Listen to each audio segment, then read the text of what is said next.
Fala, meus amigos, minhas amigas, eu sou o professor Luiz Fernando Amaral. Muito legal ter você comigo mais uma vez aqui no canal Espírita.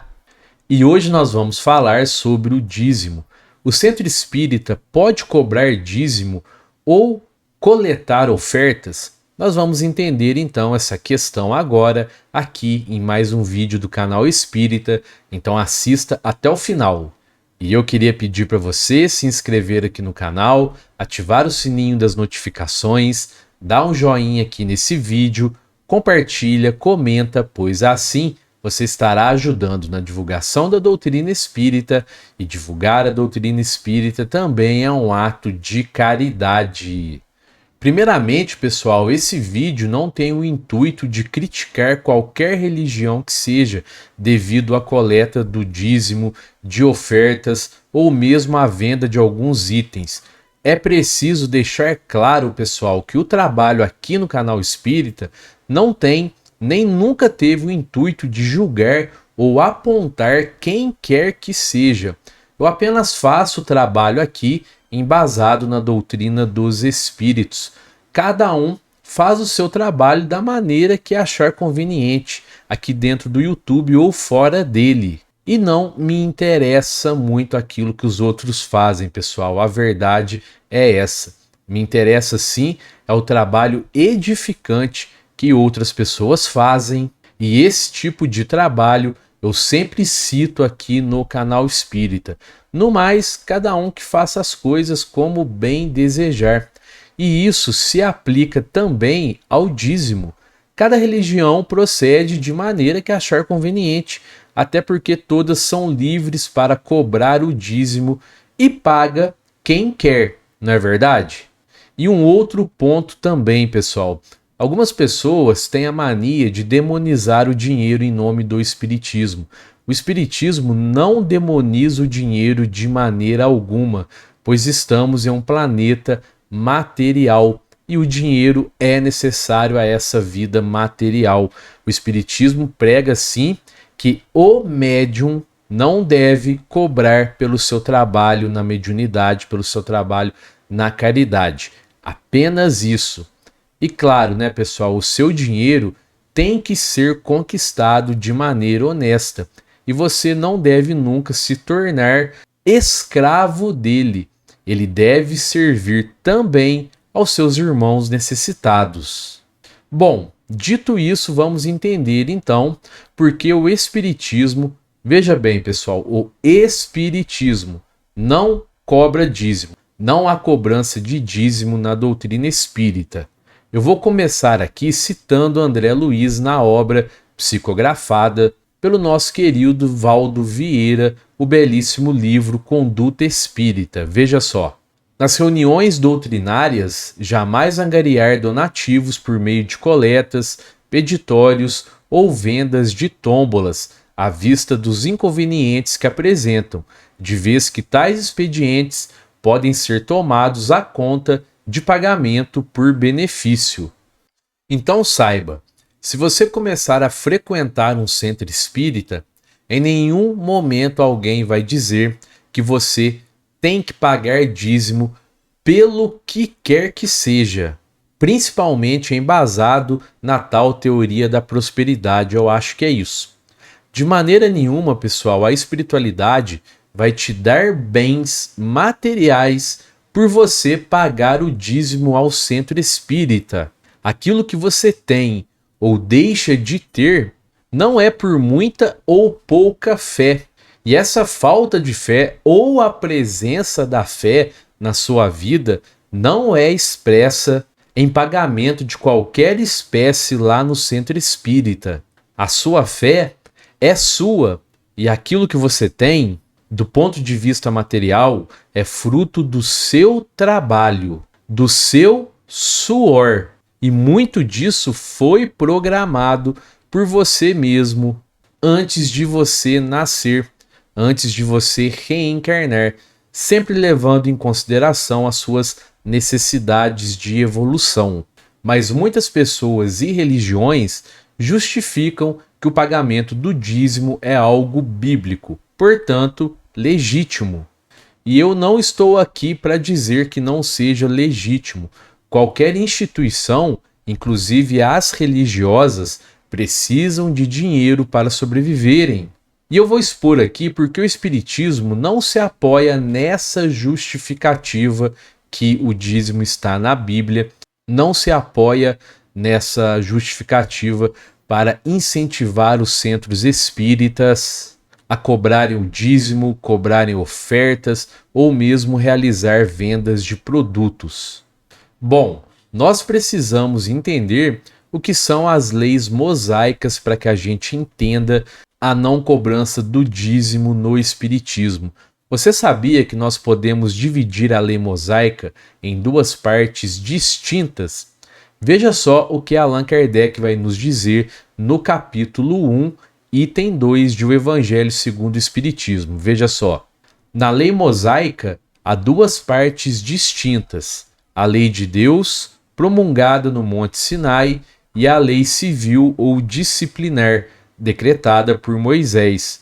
Uma é invariável, a outra, apropriada aos costumes e ao caráter do povo, se modifica com o tempo. Isso quer dizer o seguinte, pessoal: as leis mosaicas que são divinas, que vieram de Deus através da espiritualidade, são as leis que estão contidas nos 10 mandamentos. Essas são imutáveis por serem divinas. Todas as outras leis mosaicas são leis humanas, criadas por Moisés para gerir a vida em sociedade daquele povo. Essas leis são mutáveis, justamente por não serem divinas. São leis humanas, terrestres, materiais. E toda a parte do dízimo contida nas leis mosaicas fazem parte das leis mosaicas humanas, criadas por Moisés e não por Deus, criadas por ele para gerir a vida em sociedade daquele povo. É claro que o dízimo não foi criado por Moisés, porém é baseado nas suas leis que o dízimo é cobrado hoje em dia. E é interessante, pessoal, que o dízimo deveria ser pago na época aos levitas. Porém, houve uma mudança na lei e quem passou a receber o dízimo foram os filhos de Levi, já que eles eram quem compunham o sacerdócio na época e não tinham nenhuma renda. Logo, o dízimo era recebido por eles e era esse dízimo que supria os seus sustentos. Mas eles também deveriam pagar o dízimo, que era o dízimo do dízimo, que era uma oferta ao Senhor que tinha que ser paga ao sacerdote do templo. Então aqui, pessoal, nós vemos como as leis sobre o dízimo sempre mudaram, pois nunca foram leis divinas, mas sim leis humanas, terrenas, materiais, que atendem a interesses de acordo com a época em que estão sendo aplicadas. E aqui também há uma observação. Essa mudança que os israelitas sempre fizeram nas leis influenciou essa ideia que persiste até hoje, que você será aceito por Deus mediante o pagamento do dízimo. E é exatamente por conta disso que Jesus disse aquilo que está registrado em Lucas 20, 45, 47. Olha só: cuidado com os mestres da lei. Eles fazem questão de andar com roupas especiais e gostam muito de receber saudações nas praças e de ocupar os lugares mais importantes nas sinagogas e os lugares de honra nos banquetes. Eles devoram as casas das viúvas e, para disfarçar, fazem longas orações. Esses homens serão punidos com maior rigor. Mas Jesus também falou sobre o dízimo. Algumas pessoas vão dizer aqui. Ele disse o que está registrado em Mateus 23, 23. Olha só: ai de vocês, mestres da lei e fariseus hipócritas, vocês dão o dízimo da hortelã, do endro e do cominho, mas têm negligenciado os preceitos mais importantes da lei: a justiça, a misericórdia e a fidelidade. Vocês devem praticar estas coisas, sem omitir aquelas. Jesus aqui em nenhum momento disse que as pessoas estão certas por pagarem o dízimo ou estão erradas por não pagarem. Ele advertiu as pessoas que não adianta nada elas pagarem o dízimo, mas continuarem cultivando a maldade e a injustiça em seus corações. E isso vale para todos e em todas as épocas da humanidade.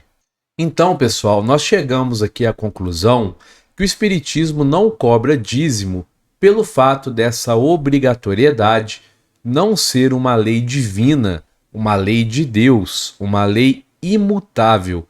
Ela é uma lei humana, terrena e material. É errado, então, as igrejas cobrarem o dízimo? Claro que não, pois, como já foi dito aqui hoje, nós estamos em um planeta material e o dinheiro é necessário até para a existência das igrejas. O que não é prudente é que a pessoa só possa fazer parte da igreja, daquela congregação, se ela pagar o dízimo, pois nós não podemos afastar as pessoas assim por conta de dinheiro. Da mesma forma, não é prudente pagar, da mesma forma, não é prudente pregar que Deus só irá ajudar as pessoas se elas pagarem o dízimo, pois aquilo que o nosso Pai espera de nós é o nosso caráter, nossas boas ações, o bem que nós praticamos. A recompensa de Deus, pessoal, não é nenhum bem material, a prosperidade material que é perecível. A recompensa dele é a chance que ele nos dá a cada dia de nos redimirmos dos nossos erros e de evoluirmos, pois somente através da nossa evolução moral e espiritual é que encontraremos um dia a real felicidade. E mais uma coisa, também não é prudente que aqueles que têm por missão curar as pessoas, por exemplo, só o façam através de pagamentos de dízimo, pois Jesus advertiu algo importantíssimo sobre isso. Curem os enfermos, ressuscitem os mortos, purifiquem os leprosos, expulsem os demônios. Vocês receberam de graça, deem também de graça. Então, pessoal, ao frequentar um centro espírita, você pode sim ajudar financeiramente, pois a casa também precisa de recursos financeiros. Mas isso não será pedido a você. Você pode sim ajudar quando você puder, com quanto você puder e se você quiser, porque de maneira nenhuma você será tratado de maneira diferente por não contribuir naquele momento com alguma quantia. E também porque devemos sempre refletir nas palavras do apóstolo Paulo sobre essa questão. Cada um dê conforme determinou em seu coração, não com pesar ou por obrigação, pois Deus ama quem dá com alegria. E eu queria agradecer a você que ficou comigo até aqui no final desse vídeo. Confere aí se você está inscrito no canal, se você deu um joinha aqui nesse vídeo, tá bom? Um fraterno abraço a todos e que assim seja!